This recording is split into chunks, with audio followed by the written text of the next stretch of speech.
Welcome to another week, another show of Hawkeyed with me, Dave O'Hara, and the voice of the Iowa Hawkeyes, the legendary Gary Dolphin, joins us. Dolph, good to see you again. How you doing? I'm doing great, Dave. Thanks for having me on. Truly my pleasure. Thank you. So you and I were talking off camera. Let's get into it right away. There is so much to talk about on this campus. We're at the Fellow Room at Carver Hawkeye Arena, as you can see here, at beautiful University of Iowa campus on a glorious sunny Wednesday afternoon, November 29th. So Dolph, we were talking off camera as we both chuckled here, and let's bring it on camera. What a fall it has been on the University of Iowa campus for athletics, with women's soccer, women's field hockey making the NCAA tournaments and being top 10 ranked throughout the year. Unfortunate early end for both teams, but congratulations to both teams. Women's wrestling is rocking and rolling, and my goodness, what a debut they had at Carver Hawkeye Arena right here a couple of weeks ago. And of course, Bluter's bunch, Caitlin Clark and crew. And I don't want to short sell any of the other athletic programs, gymnastics or swimming, but let's stick to the fall because we'll be here all day. But today, you and I were going to talk primarily men's basketball and men's football, because tonight is the men's basketball game against North Florida here at Carver Hawkeye. So thanks again for coming in early. So let's you and I start with football before we get to basketball and Franz, guys. Give me some of your thoughts and takeaways. And of course, the Big Ten teams were announced for all conference and led by Cooper DeJean and Torrey Taylor on defense and special teams, and Jay Higgins. And then offense, there were a wealth of guys, linemen and LeSean Williams, that were honorable mentions, and third team coaches and media.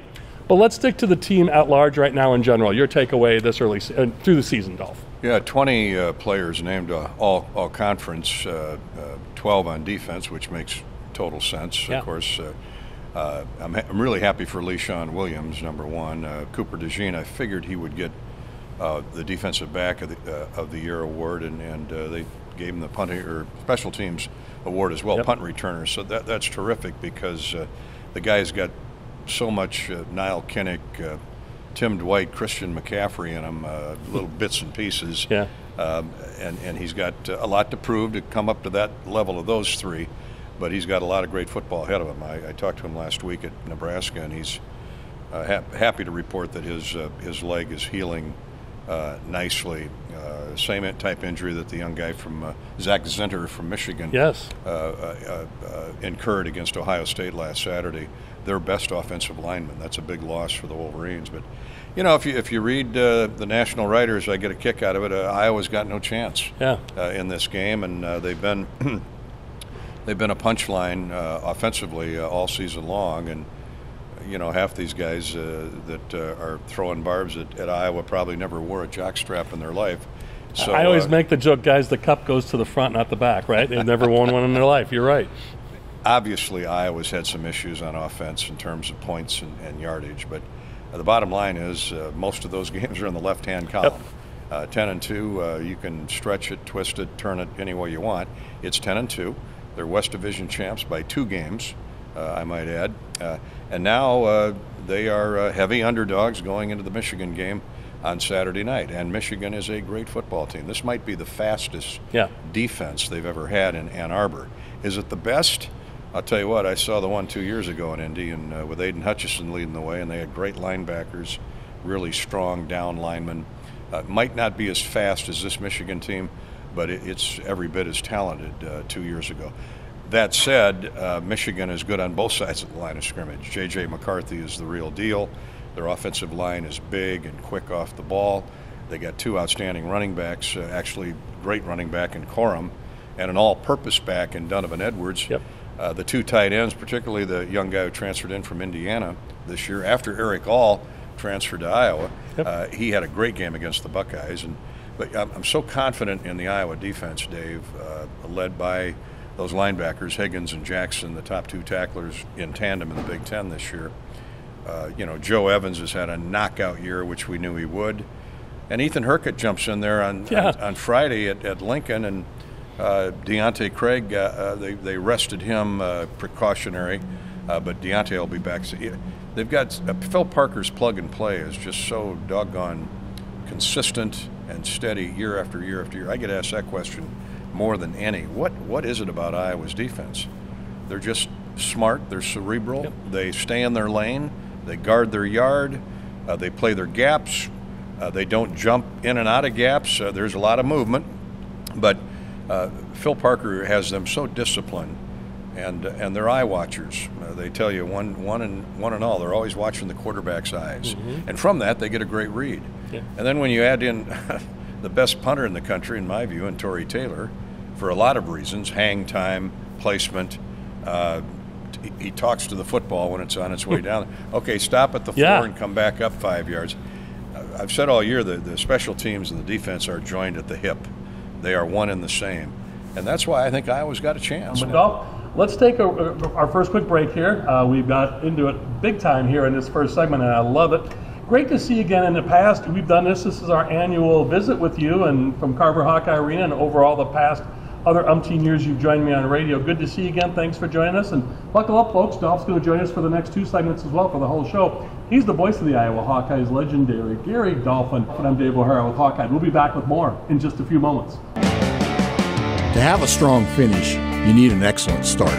It's true on the track and also in the field.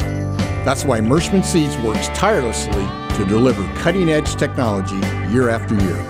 Introducing Starting Line, Merschman Seeds' latest advancement in seed treatment, now providing added protection from white mold and sudden death syndrome all season. Ask for Starting Line seed treatment from Merschman Seeds, your friend in the field. Welcome back to Hawkeye with me, Dave O'Hara. Gary Dolphin, legendary Hawkeye voice of athletics here for 27 years now, men's basketball and football. So, Dolph, as we've talked over the years, on the air, off the air, well, let's bring it on the air, what you've seen from this football team, we'll spend a little bit more time digging into football. We got up to recent history. Let's go back from the start of the season and how it has progressed throughout the year. Brian Ferentz being let go is going to be able to finish the year out as the offensive coordinator.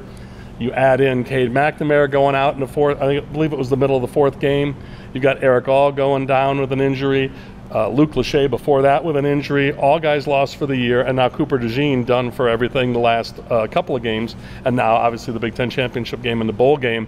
There's 4 marquee players right there. To say there's been a lot going on this year, Dolph, would be a major understatement. Yeah, and the one word label I would give this football team, especially the offense, is resilient. Yeah. I mean, we were so excited coming into the year about Cade McNamara, about Eric All, about Rusty Feth, who has really played well in the offensive line for some injured players here of late. And then Luke Lachey, all Big Ten. Cooper DeJean, all American. And you don't have any of those guys. You have Feth, certainly, but Dejon Parker, who was in their 2 deeps all year but never got to play, a right tackle from a transfer portal pickup from Saginaw Valley. Kirk Ferentz loves the guy, but he's just never healthy enough. And Noah Shannon with the whole gambling controversy. I was going to come to that next. Probably your best interior returning lineman, certainly your most veteran and salty. Y.A. Black's had a great year. Noah Shannon, right or wrong, and most people think he was wronged, not play a down this year in his senior year. It was ridiculous. It was mind-boggling. The offensive line was a lot of moving parts for 7 or 8 games this season. LeSean Williams, Caleb Johnson, Jazz Patterson all missed significant time. Now all 3 are back healthy, and that gives them a 3-headed monster, in my view, in running the football Saturday. So, steady Eddie defense, steady Eddie special teams. Very few injuries incurred there, thankfully, and led by the guy in the middle, Jay Higgins and Nick Jackson. What a tandem. Think about this. Jackson comes in the spring and summer from Virginia, never met Jay Higgins before in his life, and the 2 guys put together a 200 tackle a season. It's just that might be the story of the year on defense, other than Cooper DeJean just being who he is. And then up front, Ethan Hurkett. I loved Ethan Hurkett his freshman year, Dave. When he was Cedar Rapids kid from Xavier. He's running across the field, ran down a quarterback from behind, and then pulled up lame and injured a knee as he was going out of bounds. Didn't play the rest of the year. And now look at him, and he's got a couple years left. Joe Evans, I don't know if there's anybody I love more on the team than Joe Evans. Walked on, Ames High School, earned a scholarship, and now he's a finalist for the award they give to former walk-ons. I mean, Joe, undersized, but man, does he have sonar, does he have GPS when it comes to getting to the quarterback and getting in the backfield. And Tory Taylor, he's just amazing. He dropped 15 pounds in the offseason because he wanted to increase his leg speed. I said, explain that. He goes, well, I knew I'd lose some leg strength, but I've been, and this is how these guys study their position, because he wants to play in the NFL, and he will play in the NFL. And he said leg speed increases hang time, also improves your accuracy. So I wanted to land it on the numbers more this year, because if you kick it right down the middle, it sets yourself up for a good return. So I wanted to angle toward a sideline, kind of pin the guy on the side. This is how Torrey Taylor thinks. Yeah. So again, it's that head coach and his incredible staff who have been together for a long time. Abdul Hodge has been here a couple of years, Liddell.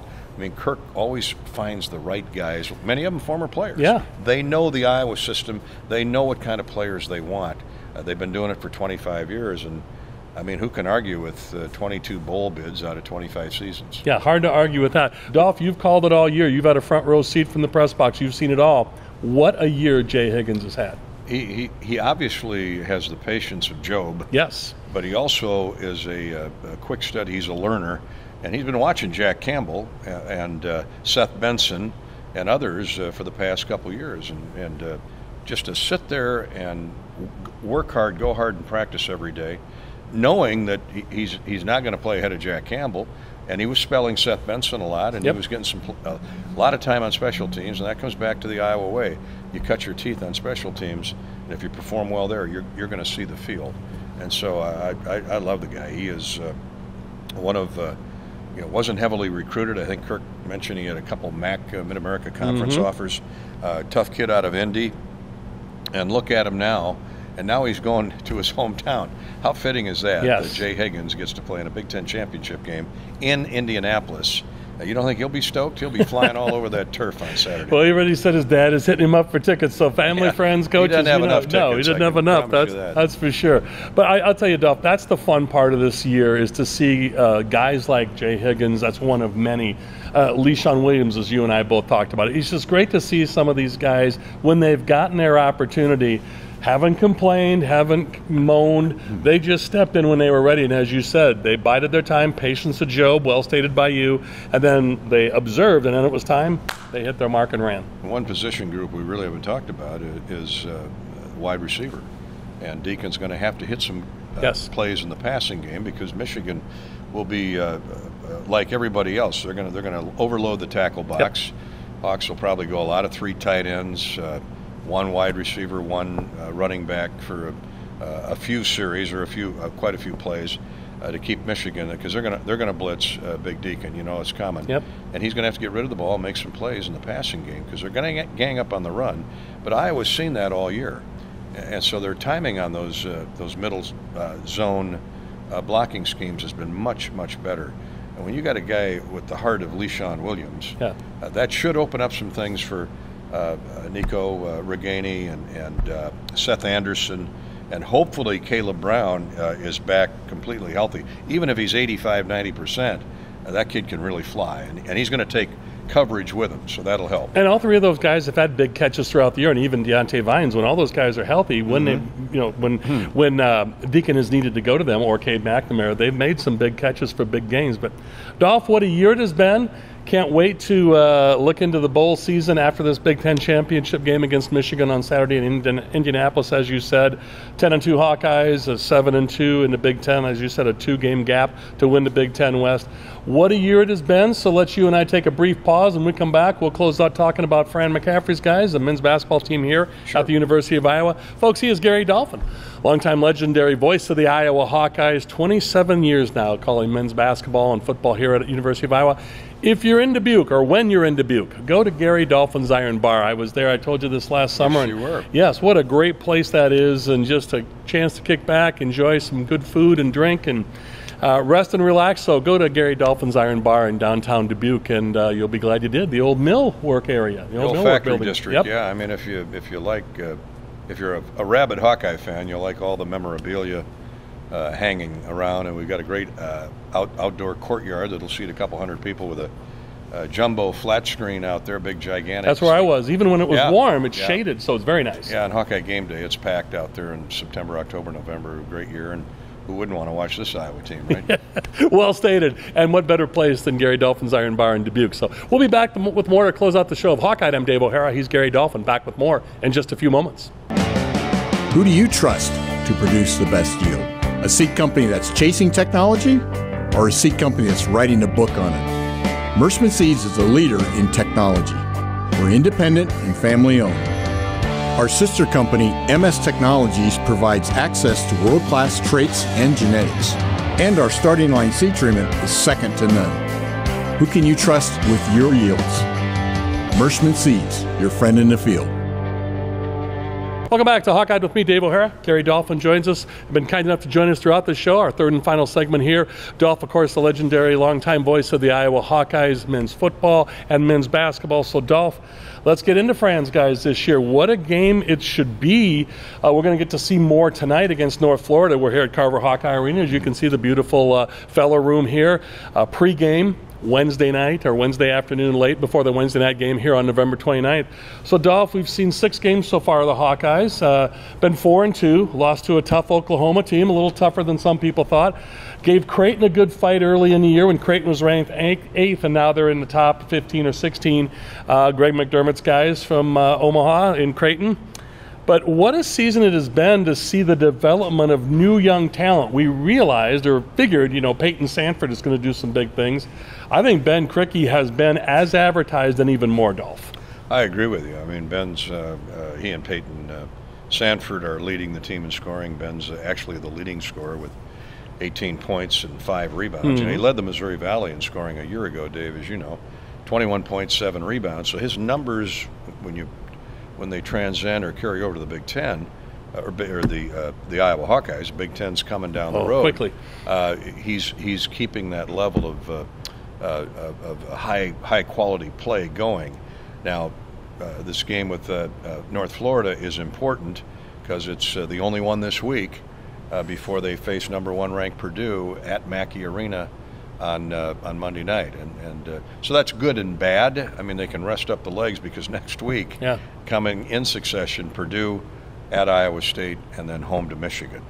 3 tough games, 2 of them on the road.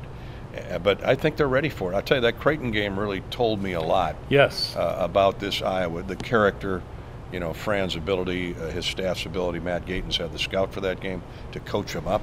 And I think we'll see more the true Iowa team off that game than we will any other. Now, it's early. I mean, we're only a fifth of the way through the season. And full confession, I was not in San Diego last week. I was with the football team. So I got to see bits and pieces of the Oklahoma game on Thursday night. Didn't see any of Seton Hall, but I listened to quite a bit of it once we got back to Iowa here from Lincoln. And they took good care of the basketball. Mm-hmm. They moved the ball. They got Seton Hall. They got a lot of fouls. They got to the free throw line. And so that's what they have to do. They have to attack, get the opposing team in foul trouble. And they've been masterful at taking care of the basketball. Their assist-to-turnover ratio is off the charts. And that is a Fran McCaffrey staple. Yep. So once we get to beyond tonight and get to next week, no different in football. Yeah. Don't turn it over. Yeah.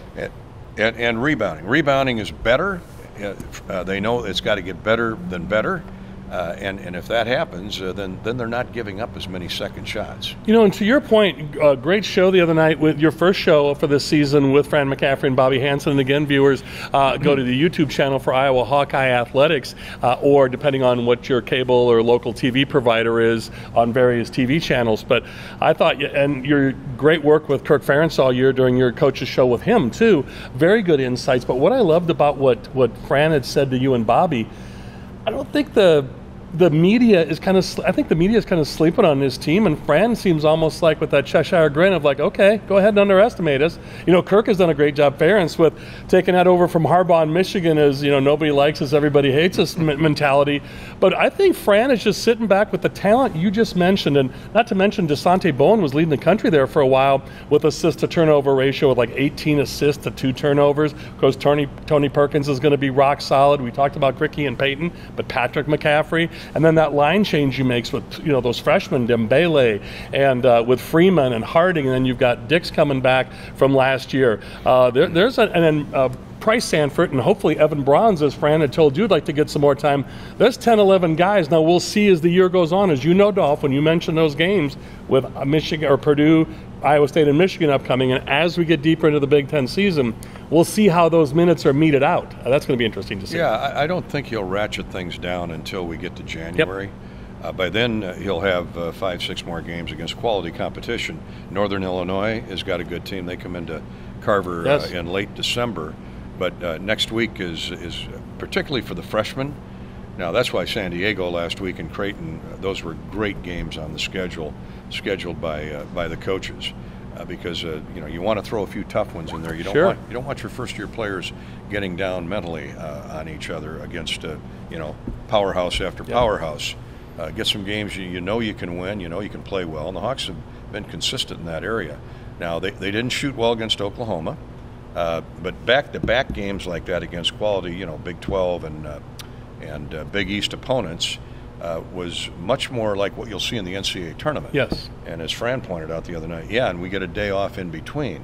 So, and what his point was, the nice bounce-back win against Seton Hall is going to go a long way in terms of how these guys pace themselves if you have to play if you do play in the NCAA tournament. But also in the Big Ten, as you know, those games come in a hurry. Yes. You're playing 20 games. They're rapid fire. They're against physical juggernauts every night out. And so I thought last week in San Diego, this will prepare them quite well for next week and for the Big Ten competition going forward. And to your point from earlier, I think this freshman class, these young guys have showed they don't get shaken or rattled easy. What Owen Freeman is doing, that stuff, a big man, and you just mentioned how physical things get, especially in the Big Ten. This young guy doesn't seem to have a problem with that. It's almost like bring it on. He invites contact. Yeah. He's a Big Ten Freshman of the Week this past week. Keep in mind, he just played on a state championship team. Yeah. The large school state champions in Illinois. That's pretty good competition, high school basketball.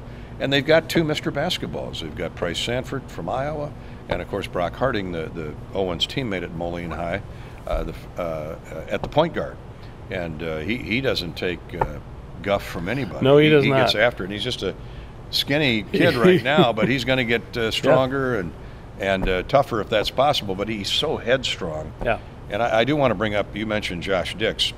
I said at the beginning of the year, Bobby and I were talking, that even though this sophomore class is a small class, we need for DeSante and to Josh to step up, and maybe not step up is the right term, but mature faster sooner than later. And they have. Josh had a terrific game against Seton Hall. Bowen has been solid from get-go till now. And so you have that kind of depth. You get into the Big Ten and you're playing Iowa State and teams like that. That's really going to go a long way in determining where you go in March. Yeah, and you talk about sales, or we were talking off the air about headstrong people. And Brock Harding, I always say his salesmanship must be something, because he got Owen Freeman to leave the Chicago area, or Bourbonnais, to come to Rock Island right across the bridge from Quad Cities, where they won a state title in Illinois or played for a state title. And Mr. Basketball, as you mentioned, Brock Harding in Illinois, and Price Sanford. And I hope Price can get his shot back like his older brother, because early in this season he stumbled a little bit, but it's early, like you said. We're only a fifth of the way through. I think if Price can do what we know Price can do, Sanford, I think we're going to, and again, that happens, as you mentioned, ebb and flow, young guys, and there's just a handful of games. Yeah, he's a first-year player. I mean, he has not played competition like this, but we all know the Sanford bloodline is pretty good. I think they're competitors through and through, and we're going to be having Peyton on again this year as we did last year, and we talked about having Peyton and Price on, and even Peyton, who likes to give it to his younger brother a little bit, the needle, and he said too. Brotherly love. Yes, he said he's going to find his way, and I agree with you 100%. It's early, and I think when Price starts getting that stroke down. But again, is there nothing better to watch than a big guy like Ben Krikke, as we talked about with his press coming in? To see a big lefty like that, just seems like a lefty has a smoother shot like that. My goodness, is he something to watch. And now Dolph, the way he was taking the ball to the hoop the last couple of games and finding his way against Oklahoma and Seton Hall.